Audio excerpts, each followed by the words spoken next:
On va parler des poulpes. On va parler des poulpes, des pieuvres, et qui pieuvres, les animaux parmi les plus intelligents du règne animal sur cette planète en tout cas. On sait pas encore ailleurs, on n'est pas capable d'aller voir très loin.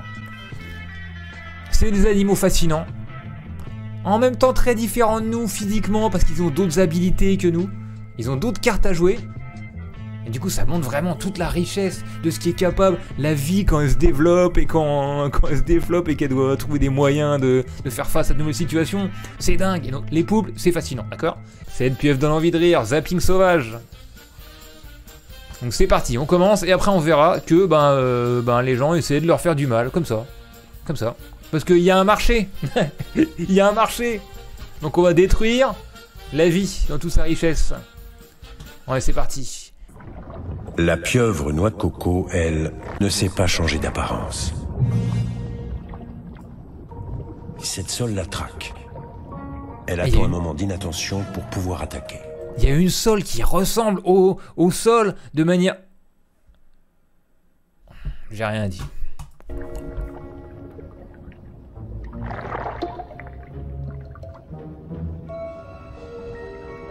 La pieuvre se réfugie dans une coque de noix de coco. On dirait que la vidéo elle est passée à l'envers tellement c'était smooth comment il se déplace. La pieuvre se réfugie dans une coque de noix de coco.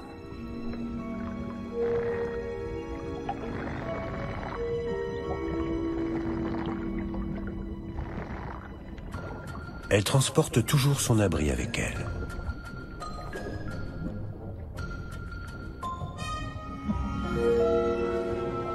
Avec les lumières bleues, on dirait que je suis au fond de l'eau avec la pieuvre. Mais elle n'aime pas faire les choses à moitié.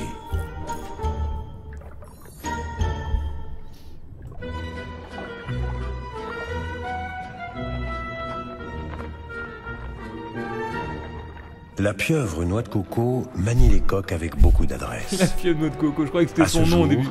On ne connaît pas d'autres invertébrés capables de se servir d'un outil.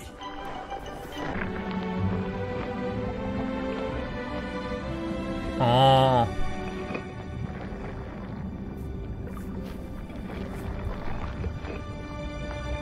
En mode huître. Sa cachette est au point. La pieuvre peut retourner se nourrir. Ah, elle a trouvé un crabe pas loin. Allez hop là. Ah donc elle marche et elle nage aussi. La sole est toujours à l'affût. Le regard vénère de la sole, on dirait un dessin animé le truc. La pieuvre va s'enfermer dans sa coque.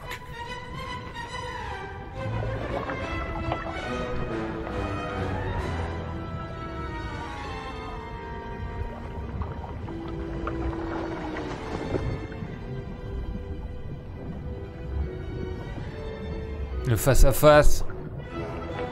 Ce n'est pas seulement une forteresse, c'est aussi un moyen de prendre la fuite.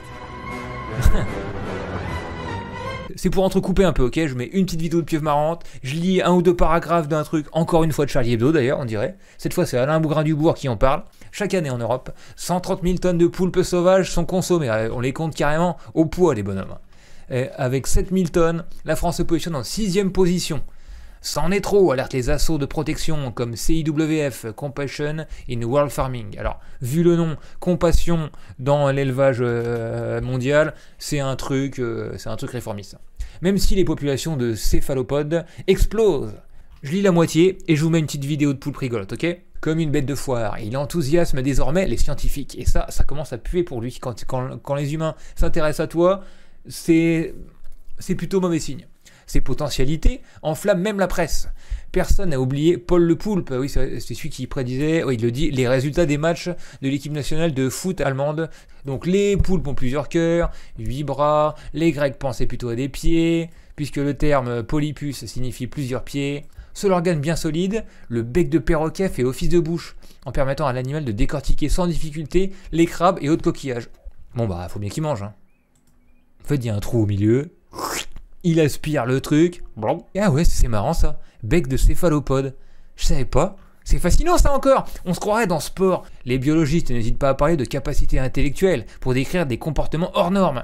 Lors de nombreuses expériences, des poulpes ont déjoué des pièges avant de réussir d'improbables évasions. Chaque ventouse du tentacule possède jusqu'à 10 000 neurones qui permettent de sentir autant que de goûter.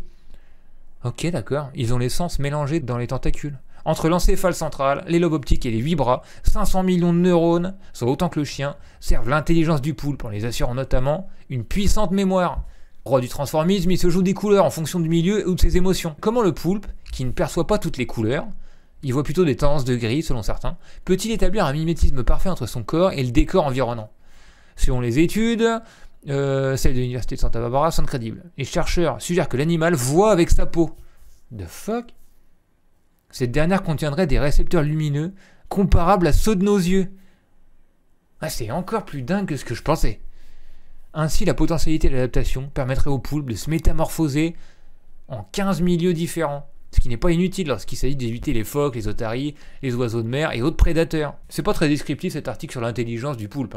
Il dit qu'il peut passer dans un petit trou, qu'il peut s'échapper d'une boîte, et c'est vrai qu'on voit des vidéos où ils ouvrent des bocaux, mais c'est pas vraiment comme ça qu'on peut caractériser leur intelligence. On peut le caractériser en regardant des vidéos de zapping sauvage. C'est ça qu'on veut. Nous les humains, on marche par empathie, il nous faut des images d'un poulpe en train de déconner, d'accord ? Pour vraiment comprendre son intelligence, pour se mettre à sa place et se dire « Ah bah moi j'aurais pas fait ça, bien joué le poulpe !» Une pieuvre marche sur terre, let's go. Elle découvre de vastes zones du littoral où vit une espèce de pieuvre unique.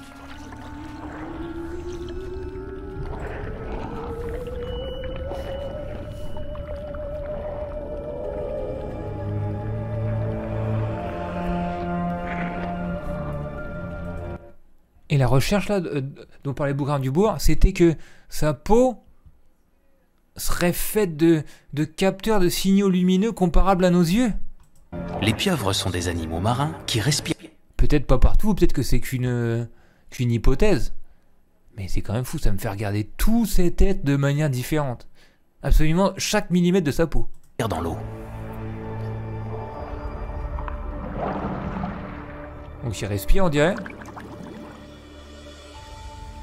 À marée basse, la plupart de ces céphalopodes sont coincés dans leur mare. On dirait qu'il roule. Mais celle-ci n'est pas une pieuvre ordinaire. Hein?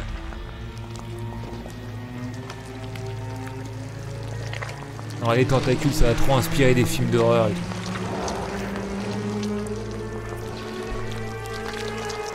Elle a des yeux, mais ils disent que les yeux, en fait, ils voient des nuances de gris. Peut-être que c'est plus pour capter les mouvements, pour distinguer des crabes qui essaient de s'enfuir ou des prédateurs, mais que la peau, elle aurait plus une sensibilité à la lumière et aux différentes teintes de lumière pour le mimétisme. J'en sais rien en fait, j'en sais rien du tout. C'est une hypothèse. En tant que streamer de Twitch. C'est la seule capable de se déplacer sur la terre ferme. Yo. Elle se déplace grâce aux centaines de minuscules ventouses qui couvrent ses tentacules. Pof, c'est toi qui avais croisé qui avait sympathisé avec une pieuvre sur un rocher, et c'était comme ça, c'était ce genre-là? À la recherche de crabes. Abusez pas sur les bruitages, là, gros, là, ils ont rajouté des vieux... À part un poisson surpris, bah, il vomit en direct, mais... il n'y a rien dans celle-ci. Qu'est-ce qui va leur arriver à ces poulpes? France Inter nous le raconte. Ça parle d'une ferme d'élevage intensif de poulpes en Espagne. Et d'ailleurs, j'ai regardé le début de ce sujet sur France Inter, mais vous allez voir, ils sont bien... Enfin, la mise en scène du truc, elle est bien et tout. Genre, vous allez voir comment ils interagissent entre eux, les journalistes. C'est assez bien travaillé, ces trucs. Je me demande s'ils ont le temps de répéter leur petite chronique avant. Bref, voilà ce que l'humanité, sous le joug du capitalisme, fait subir comme risque à nos amis, d'accord, à nos amis, les poulpes. La Terre au carré. Et c'est à vous, Camille Cronier. Attends une seconde, il y a des experts en poissons là. Il lâche les cailloux qu'il avait dans la bouche pour construire son repère. Les petits poiscailles comme ça, ils font des repères en mode castor, sauf qu'ils avalent des petits cailloux et ils les recrachent un par un dans le truc. Ok, bon, on fera une émission spéciale sur les poiscailles qui font des repères avec des cailloux, parce que ça c'est un truc de dingue. Et je ne sais pas si vous vous souvenez, mais début décembre, je vous parlais de ce que certains appelaient une invasion de poulpes dans l'Atlantique Nord, une prolifération inhabituelle de céphalopodes dont les tentacules s'étalaient allègrement dans les poissonneries. Événement ponctuel dont il ne faut pas faire une généralité parce que les poulpes auraient au contraire plutôt tendance à se faire de plus en plus rares avec une demande mondiale qui a doublé en 10 ans. Comment ça, une demande mondiale? Bref. Mais pas de panique. L'entreprise espagnole Nueva Pescanova est là avec sa petite musique et son patron. L'aquaculture est le moyen d'avoir encore accès aux produits de la mer parce que la pêche a atteint une limite. Mais nous voulons souligner que la durabilité n'est pas une stratégie, c'est la stratégie de l'entreprise. Genre le monde et la nature a atteint une limite pour notre exploitation, donc il faut dépasser ça avec des trucs absolument artificiels et barbares. Multinationale qui fait partie des géants des produits de la mer et qui a l'intention d'ouvrir dès l'an prochain, 2023, la toute première ferme d'élevage industriel de poulpes au monde, aux Canaries, un projet à plus de 65 millions d'euros. L'aquaculture étant donc, selon eux, je cite, la seule option si on veut continuer à manger du poulpe avec voilà, un effet positif. Mangez pas de poulpe les gars et arrêtez de faire chier quoi, et appelez pas ça une demande, d'accord? C'est vous qui l'avez créé de toutes pièces. D'après ce scientifique espagnol qui travaille pour Nueva Pescanova. Pour la plupart de ces saloperies, il n'y a pas de demande, c'est absolument artificiel, ok? Et assure que les poulpes sont compatibles avec de l'élevage intensif. 3000 tonnes par an dans le projet, on parle même pas en nombre d'individus. Ouais, je m'énerve là-dessus comme je m'énerve sur tout, d'accord? Mais j'essaie de réfléchir dans ma mémoire à l'époque où je mangeais encore des animaux, il y a genre quelques années. Ça m'arrivait de manger des petits calamars, un truc comme ça. S'il n'y en avait pas devant ma gueule au rayon, j'en voulais pas, d'accord? Il n'y a jamais de demande sur vraiment des trucs aussi précis, d'accord? C'est ces escrocs qui en créent, parce qu'ils voient un truc dans la nature qui est gratos, d'accord? C'est la vie, et ils vont trouver un moyen de l'exploiter. Et ils vont créer une demande, ils vont créer une demande artificiellement. On s'en fout, c'est de la marchandise. Du coup, j'ai pas écouté, je me suis déconcentré, désolé. Et assure que les poulpes sont compatibles avec de l'élevage intensif. Non. 3000 tonnes par an dans le projet, on parle même pas en nombre d'individus, on s'en fout, c'est de la marchandise. Et les associations de défense des animaux fulminent. Un appel à manifester le 3 avril prochain est lancé par une cinquantaine d'entre elles, dont l'Aquatic Life Institute que dirige Amandine Sanvicens. Amandine Sanvicens, elle dirige aussi un institut aquatique, c'est la meuf de Paris Animaux Zoopolis. D'où elle peut être partout à la fois? D'entre elles, dont l'Aquatic Life Institute que dirige Amandine Sanvicens. Il est extrêmement urgent. Oh, big up Amandine, elle est absolument partout, mais ok, d'accord.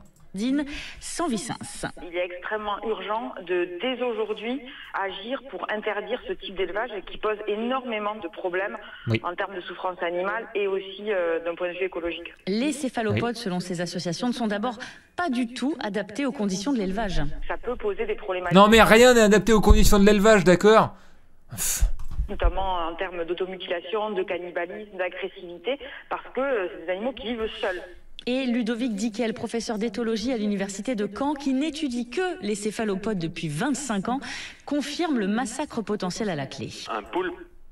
Comment ça, le massacre potentiel à la clé? C'est un élevage, ils vont tous les buter, d'accord? Donc, C'est à la fois, c'est pas trop un copain pour un autre poulpe, c'est une proie et un prédateur. Voilà, la bonne ambiance donc en groupe. Autre problème. On a des animaux qui sont extrêmement sentients, qui souffrent, qui ressentent des émotions, etc. Et sur lesquels la captivité va avoir des conséquences douloureuses et désastreuses. Alors là, la science tempère un petit peu. On ne peut pas démontrer que l'élevage est néfaste au bien-être du poulpe. On n'a pas les moyens scientifiques de le démontrer. Par contre, compte tenu des performances comportementales de l'animal, le principe de précaution nous suggérerait de nous abstenir. Quant à l'argument que les associations avancent aussi énormément, à savoir l'intelligence incroyable du poulpe, là, Ludovic dit... Nous parlez pas d'un poulpe qui est capable d'ouvrir un bocal, d'accord? Je vous en supplie. Qu'elle le trouve un peu injuste et surtout discutable. On ne peut pas dire plus on est intelligent, plus on est sensible. Imaginez dans l'espèce humaine la catastrophe que ça serait au niveau moral et éthique. Mais ça ne l'empêche pas d'être... Je suis d'accord. Donc vous l'avez compris, très réservé, pour ne pas dire opposé au lancement de fermes d'élevage, sans qu'on ait en plus les détails. Nueva Pescanova communique très peu, rien par exemple sur la taille des bassins, sur la densité, sur les conditions d'abattage également.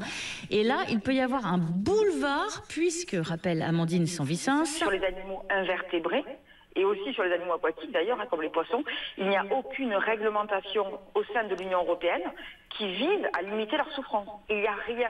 Elle appelle donc, dans une tribune publiée par le journal Le Monde ce week-end, les institutions européennes à interdire ce projet que les autorités des Canaries n'ont pas encore validé, je le précise. D'autant, et elle le disait tout à l'heure, qu'il pose aussi des problèmes d'un point de vue écologique. Il va falloir pêcher ou élever des animaux, donc des poissons par exemple, pour les nourrir. Ça veut dire qu'aujourd'hui, on est en train littéralement de vider l'océan Bon, y a rien qui pour va. nourrir des animaux d'élevage. Et c'est là où on voit que l'élevage, c'est pas du tout la solution à ce... C'était pas dans le programme L'avenir en commun de Mélenchon qui disait l'avenir de la France, c'est l'eau, c'est l'aquaculture. Et en fait, c'est ça dont il voulait parler, grosso modo. C'est complètement un leurre. Et en fait, c'est des catastrophes en chaîne, quoi. C'est des catastrophes en chaîne. On déplace le problème, mais il est toujours là. Et évidemment, il faut le dire, qu'une des solutions, et qui est sans doute la solution... C'est de mettre ce mec en tôle, non, celui qui a eu l'idée. Juste avoir l'idée, ça devrait suffire.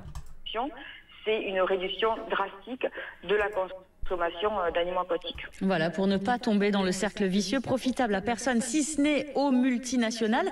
Et encore, on le voit pour d'autres espèces, l'élevage industriel, vous le savez, est aujourd'hui bien sûr remis en cause partout. Les associations de... Non, il est remis en cause moralement par quelques personnes. Nous, quoi. Mais en vrai, matériellement, c'est ce qu'il y a le vent en poupe dans le monde aujourd'hui. Demande justement d'agir désormais en amont. Il faut désamorcer maintenant ce projet pour pas que ça ne se... Peut-être qu'elle va appeler un nouvel ALF et faire sauter le truc. Et pour pas qu'on nous dise dans quelques années il y a des emplois, etc. etc. Et pour que les poulpes, en l'occurrence, puissent essayer de survivre tant bien que mal dans les océans et continuer de nous fasciner. Ou, Mathieu, vous en aviez fait une chronique l'an dernier, de nous faire chialer, je vous cite. C'est vrai. Attends, c'est quoi la chronique du mec avec le poulpe qui fait chialer? J'essaie de vous retrouver ça. Poulpe, France... Inter, vive le foot, Monsieur Poulpe. Ah non, je vais tomber sur ce beauf de Monsieur Poulpe. C'est pas possible ça. Bon, bah laissez tomber, le mec a entièrement pourri le mot poulpe sur internet. Merci. Bravo. Il a fait tomber, il a fait baisser le QI des poulpes juste en étant là.